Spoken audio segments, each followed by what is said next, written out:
আসসালামু আলাইকুম এভরিওয়ান। আজকে আমি তোমাদের সাথে চিংড়ি মাছের মালাইকারি শেয়ার করব।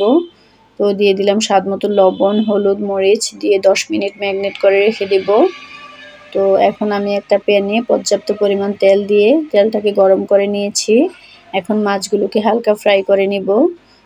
জাস্ট হালকা ফ্রাই হলে এনাফ, ডিপ ফ্রাই করা যাবে না, তাহলে এটা টেস্ট ভালো আসবে না। এখন আমি মাছগুলোকে ফ্রাই করে নিয়েছি। একটা প্যানে আমি পর্যাপ্ত পরিমাণ পেঁয়াজ কুচি দিয়ে এখানে দিয়ে দিব 2 টুকরো তেজপাতা আর দারচিনি, এলাচ দিয়েছি একটা।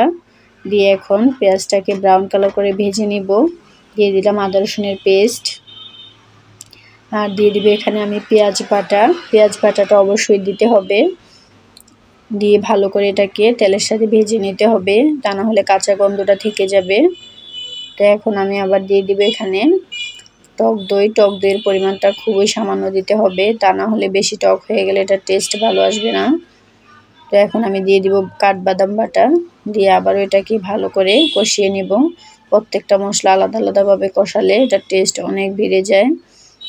তো চেষ্টা করবে সেম রেসিপি ফলো করে ট্রাই করার জন্য। এখন আমি দিয়ে দিলাম পানি সামান্য একটু।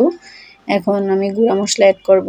দিয়ে দিলাম স্বাদ মতো লবণ, হলুদের গুঁড়া, লাল মরিচের গুঁড়া, ধনিয়ার গুঁড়া, জিরার গুঁড়া, গরম মশলার গুঁড়া দিয়ে এখন মশলাটাকে ভালো করে কষিয়ে নিব। এখন দিয়ে দিব সামান্য একটু নারকেলের দুধ, দিয়ে মশলাটা ভালো করে কষাতে হবে।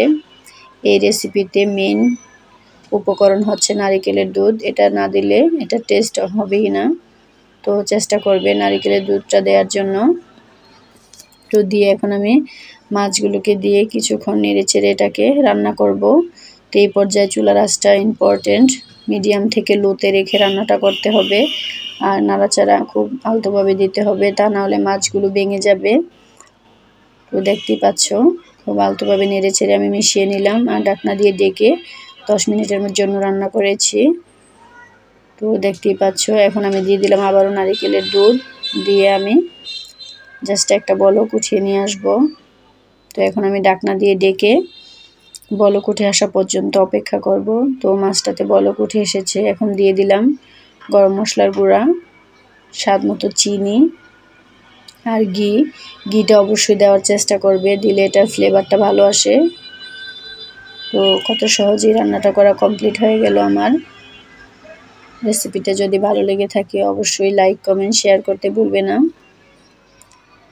দেখতেই পাচ্ছ এটা টেস্ট কিন্তু অনেক বেশি, ঝোলটা প্রায় গাঢ় গাঢ় হয়ে গিয়েছে। আমি এর থেকে বেশি ঝোল এখানে রাখবো না, এটা উঠানোর পরে এমনিতেই ঝোলটা আরও টেনে যাবে। দেখতেই পাচ্ছ কত সুন্দর সহজ রেসিপি।